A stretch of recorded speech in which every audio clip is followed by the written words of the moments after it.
All right, let's talk about restricted deeds and let's talk about how these restricted deeds help you out. And to do that, there's a couple concepts we need to understand first.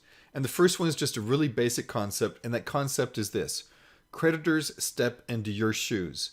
In regards to any rights you have in anything that you own, your creditors have the exact same rights.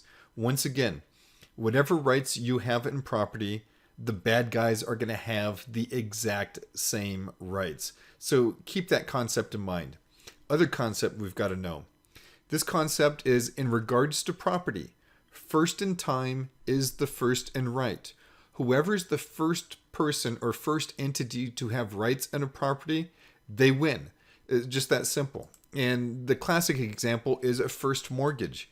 If you go out and get a mortgage and it's the first mortgage and you default on that mortgage, they get all the property. They are able to take it away 100%. Now let's say you also get a second mortgage. And let's say you keep on making payments on the first mortgage, but you default on the second mortgage. Well, the second mortgage, they were second in time, so they're second in right, and therefore they take the property subject to the first mortgage. So we go back to the second aspect of property law. First in time is the first in right. Now, how does this all apply? Well, most of you live in properties that already have deed restrictions upon them. They already have used a restricted deed. And what I mean by that is, if you look at the bottom of your deed, there's probably a little paragraph that says subject to, and then it lists covenants, conditions, and restrictions. So your deed is already a restricted deed. It's just somebody else put those restrictions upon the deed, and now you have to live by and abide by those restrictions upon that deed. And not only do you have to abide by those, we go back to that one rule: first in times, first in right. So if you have covenants, conditions, and restrictions on your property and you go out and get a first mortgage, well, the first mortgage is placed upon property that you acquired subject to CC&Rs. So if the first mortgage if you default on the first mortgage and they take the property away from you, they take the property subject to the CC&Rs. And to continue on with the concept, if you have a second mortgage, they take the property subject to the first mortgage as well as the CC&Rs. So at its most simplistic, all a restricted deed is, it is a deed that you create and put your own restrictions upon it. And now anybody who tries to take away the property subsequent to the conditions you placed on the deed, they take that property subject to those prior restrictions. And let me give you an example. And by the way, I keep on saying restricted deed. It doesn't have to be a deed. It could be a transfer of any sort of ownership. Here's a transfer and assignment of a note and the liens associated with the note. And we put down here language saying that the lien holder, let's say that's you, reserves and grants to a third party a power to move the property at any time.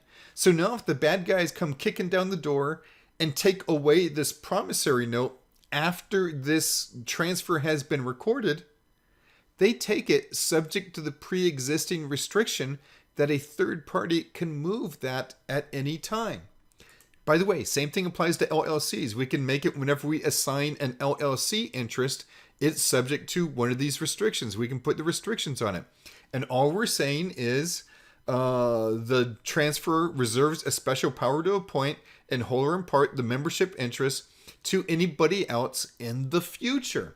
So what we're doing is we're creating restrictions on the deeds, and the most simplistic restriction we can do is put in language saying a trusted third party, my spouse, my son, my daughter, my uncle, whoever, has the right to move the property to anyone else or anything else at any time.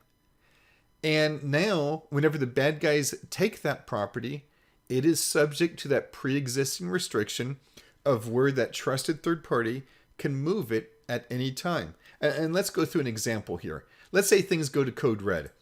And let's say on day one, you transferred all your properties into an LLC, and whenever you transferred them into the LLC, you used a restricted deed. Okay, cool. Life is good. So now, if somebody sues you personally, well, you don't own the properties, so they can't take those properties away from you. But let's say that they sue the LLC. Okay, what's going to happen if it does go to the code red? Well, that trusted third party, they just exercise their right under that restricted deed to move the property elsewhere. So they move the properties to safety. The LLC shrinks and dies, it's gone, but the properties are now protected. And by the way, if anybody comes after these properties subsequently, guess what? They're still subject to the restricted deed. They're still subject to the restriction where that third party can move the property at any time. And that's how you get asset protection with a restricted deed.